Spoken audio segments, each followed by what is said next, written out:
Bismillah. Assalamualaikum warahmatullahi wabarakatuh. Alhamdulillahi rabbil alamin. Wassalatu wassalamu ala rasulillah wa ala alihi wa sahbihi wa sallama tasliman katsira. Amma ba'd. Pemirsa Yufid dimanapun Anda berada, yang semoga senantiasa dirahmati Allah subhanahu wa ta'ala. Perkenalkan diri saya Taufik Hidayat, asal Cirebon. Saat ini saya berstatus sebagai pengajar di Pondok Pesantren Hamalatul Quran 2 Sleman. Di sini insya Allah saya ingin membagikan atau men-sharing tips-tips bagaimana langkah-langkah dalam kita menghafal Al-Quran.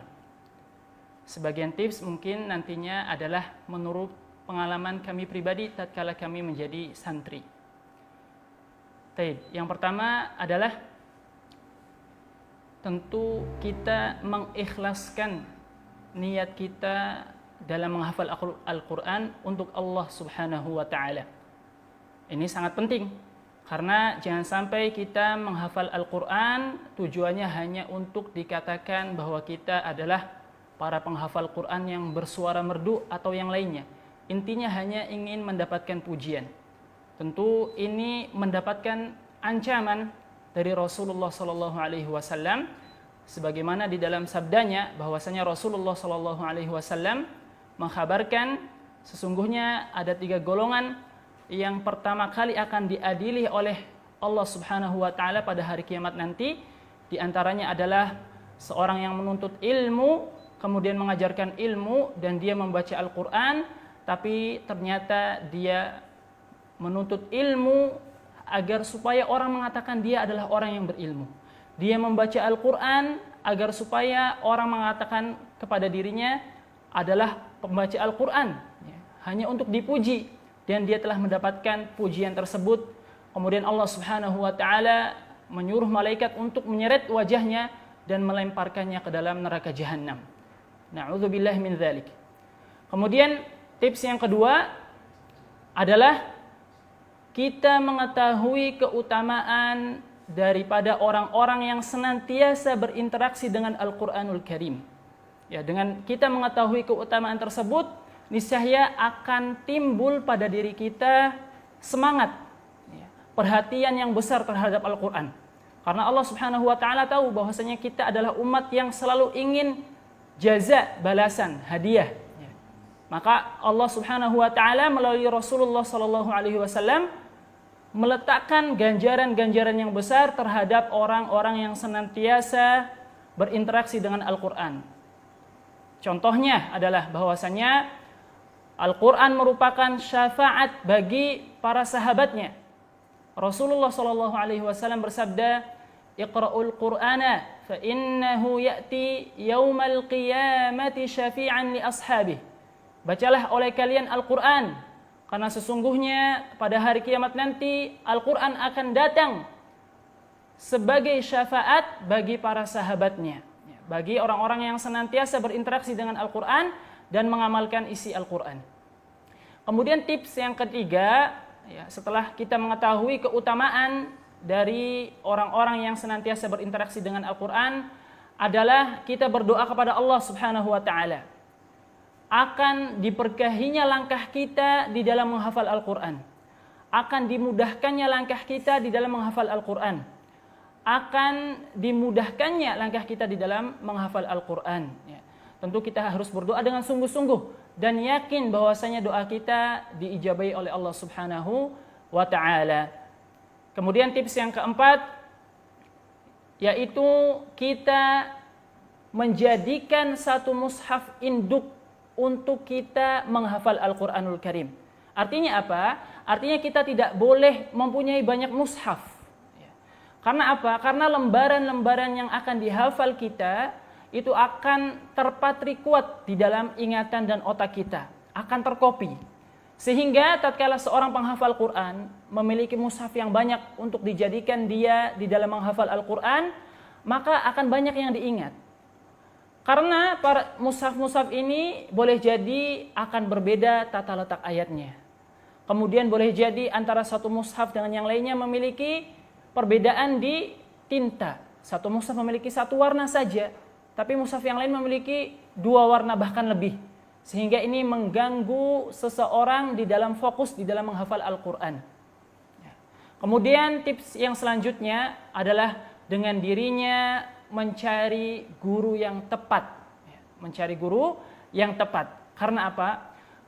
Ketika seseorang menghafal Al-Quran, menyetorkan hafalannya di hadapan gurunya, dan ternyata gurunya bukanlah guru yang tepat, yang tidak bisa mengetahui kapan huruf itu terjatuh dalam kesalahan yang jelas atau huruf itu terjatuh dalam kesalahan yang samar, maka boleh jadi kesalahan itu akan terus menempel pada dirinya hingga bertahun-tahun lamanya tanpa dia sadari. Maka setidaknya dia memiliki kriteria guru yang harus dia dapati. Yang pertama, boleh jadi guru itu harus mengetahui hak huruf dan mustahak huruf. Kemudian yang kedua, guru tersebut harus memiliki perhatian yang baik ketika dia menyetorkan hafalannya. Ya, karena ada guru yang ternyata ketika muridnya menyetorkan hafalan, dia sibuk dengan gadgetnya. Ya, dia tidak memperhatikan bahwasanya murid ini sedang menyetorkan hafalannya. Maka hindari guru-guru yang seperti ini. Kemudian tips yang berikutnya, ya, setelah dia mendapatkan guru yang tepat, dia mencari metode yang cocok untuk dirinya di dalam menghafal Al-Quran. Nah, metode ini tentu sangatlah banyak, ya, bermacam-macam. Ya. Boleh jadi metode ini cocok untuk diri saya, tapi tidak cocok untuk orang lain. Ya, tapi saya di sini ingin membagikan, ya, men-sharing metode yang dulu saya pernah pakai ketika saya dalam tahap menghafal Al-Quran di pondok pesantren. Metode tersebut adalah metode tikror dan robot. Ya. Tikror artinya mengulang-ulang, robot artinya mengikat hafalan atau ayat per ayat. Ya. Artinya apa? Kita ambil simulasi di sini. Misalkan kita ingin menghafal satu halaman dalam satu hari. Kemudian pada satu halaman tersebut terdapat 4 ayat atau 6 ayat. Kemudian kita jadikan 2, tidak langsung satu halaman. Kita jadikan 2, berarti 3 ayat, 3 ayat. Kemudian mulailah menghafal ayat pertama. Ayat pertama kita ulang sebanyak 10 kali, 20 kali, 30 kali, ya, sebanyak mungkin. Sampai ayat pertama tersebut betul-betul tertancap kuat di ingatan kita. Kita hafal. Kemudian setelah ayat yang pertama hafal, kita lanjut ke ayat yang kedua. Demikian juga ayat yang kedua kita ulang berulang kali, 10 kali, 20 kali, sekian kali.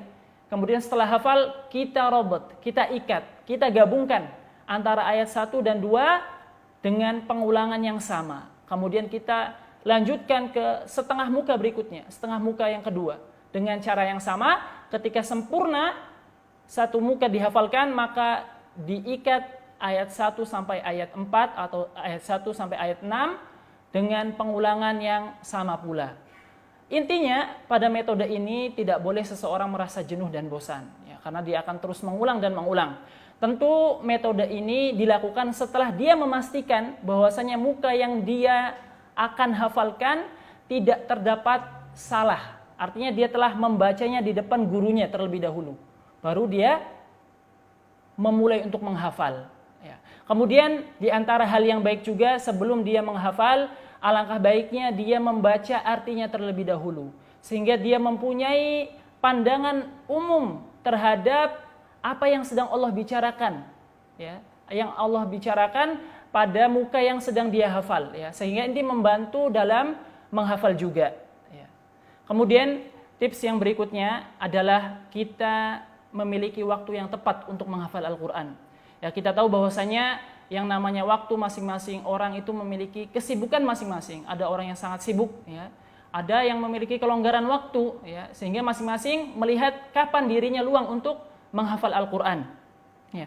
Akan tapi di sana ada waktu terbaik untuk menghafal Al-Quran. Ya. Di antaranya adalah sebelum subuh, ya. Atau kita taruh sepertiga malam terakhir. Ya, sepertiga malam terakhir. Kenapa kita nilai ini adalah waktu yang terbaik? Karena pada waktu tersebut otak kita belum berpikir apa-apa, ya, belum berpikir macam-macam. Berbeda halnya ketika waktunya siang hari, sudah banyak pekerjaan yang harus dipikirkan. Akan tetapi ketika sepertiga malam terakhir, kita fokuskan pikiran kita untuk Al-Qur'anul Karim. Ya. Kemudian kenapa sepertiga malam adalah waktu yang terbaik, ya, sepertiga malam terakhir? Karena pada waktu tersebut tidak ada kebisingan manusia. Ya. Hawanya itu sepi, ya, sehingga hanya terdengar suara Anda saja, suara kita di dalam menghafal Al-Qur'anul Karim. Ini membantu kita untuk merasa fokus juga, ya. Kemudian pada waktu sepertiga malam kita tahu bahwasanya adalah waktu yang mustajabah, ya, waktu yang mustajabah untuk kita berdoa kepada Allah Subhanahu wa taala, ya, dan meminta kemudahan untuk dimudahkan di dalam menghafal Al-Qur'anul Karim, ya. Kemudian tips yang berikutnya adalah dengan kita mencari teman yang satu tujuan. Karena di dalam menghafal Al-Qur'an seringkali, ya, para penghafal Al-Qur'an ini akan mampir kepada dirinya rasa malas, ya. Rasa malas ini akan singgah di tengah-tengah dia dalam berjuang menghafal Al-Qur'an.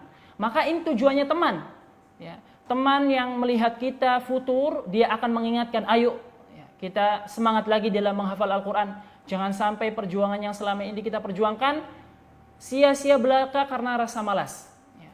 Maka ini gunanya teman.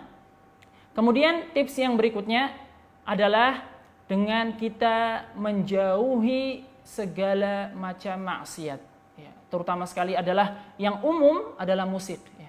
Musik ini dianggap oleh sebagian orang, bahkan mungkin penghafal Al-Quran itu sendiri, adalah hal yang lumrah untuk didengarkan. Padahal antara musik dan Al-Quran tidak akan pernah bersatu dalam satu hati, sebagaimana yang diungkapkan oleh Imam Ibnul Qayyim, ya. Tidak akan pernah bersatu dalam satu hati antara musik dan Al-Quran. Ketika seseorang condong ke musik, maka Al-Quran itu akan pergi perlahan, ya. Ketika Al-Quran itu lebih kuat, maka dia akan meninggalkan musik secara perlahan, ya. Maka tinggalkanlah musik. Dan juga tinggalkanlah apa yang Allah dan Rasulnya haramkan dari pandangan mata. Kita hendaknya menundukkan mata kita dari apa yang Allah haramkan dan Rasulnya, ya. Demikian dari tips yang bisa saya sharing di dalam menghafal Al-Quran, ya. Kurang lebihnya mohon maaf, ya. Tapi sebelum saya tutup, ada pesan yang ingin saya sampaikan, bahwasanya di dalam menghafal Al-Quran, ya, 30 juz bukanlah tujuan, ya. Tujuannya adalah bagaimana kita istiqomah untuk selalu membersamai Al-Quran hingga akhir hayat kita, ya. Demikian apa yang bisa saya sampaikan. Wassalamualaikum warahmatullahi wabarakatuh.